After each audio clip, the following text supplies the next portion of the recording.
Sometimes the best laid plans go awry. It happens to me all the time. And when that happens, you adjust, you adapt, you change direction. You don't stubbornly continue with something that's not working. As far as Loyo goes, some of you get it. You're doing your research, you're showing evidence of what you're learning each week, you're posting according to what the expectations are.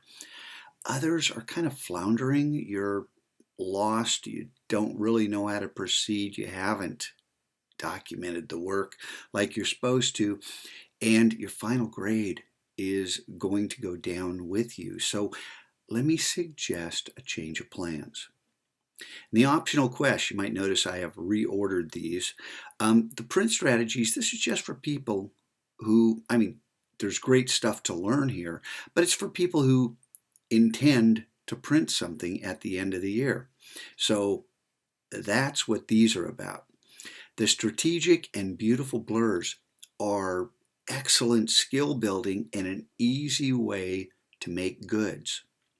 Now, you may have noticed I had a number of strategic blurs, and I have hundreds of beautiful blurs. These are ways that you can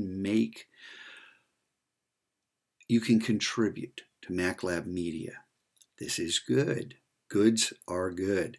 And then the Zion textures and the 5,000 pixel textures, the same thing. There are students who just burn through the tutorials and say, there, I did it. Okay, well, where are your original pieces? That's the whole point of this, is for you to create something. Now, let me just give you a quick look over in Photoshop at where I ended up. And in the videos I says, I don't know, is it a good idea to save out the 5,000 pixel textures right inside this PSD? It's a very good idea to do just that. And it's also a very good idea to make a folder. You notice back in Photoshop, this is, well, if I hit F a couple times, you can see the title, the Zion Textures 172. And back in the Finder, there's a photo or a folder that matches that name. And inside this, and whatever your base image is called, name it something that's relevant and then move on from there.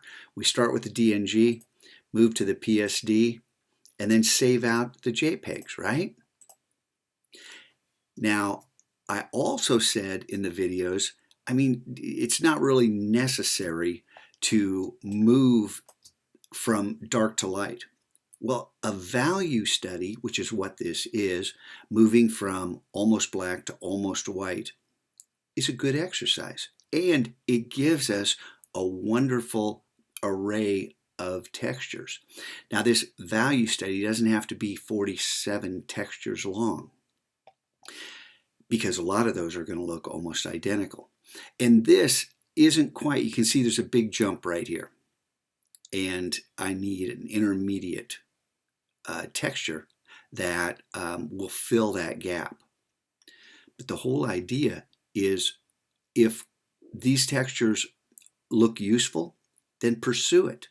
If you get in here and you make a few and you go, these are really bad, and call me over, let's talk about it. And if they are, we'll start with a different base image. You already have the actions made. And the same holds true for the blurs. You're not going to get this many blurs out of one image typically. But the blurs, after you make the actions, are real easy to make. The strategic blurs are a little more difficult and challenging, but those can be very valuable files. So it's not the quantity of work you turn out, it's the quality and your day-to-day engagement. So back to the MacLab, what I want to insist you guys do is ask for a raise when you feel you've earned it. Okay, not because I'll work if you give me a raise. No, that's not how it works. When you've earned it, come ask. Don't wait till the last minute. All right. Have a great Wednesday. See you in class.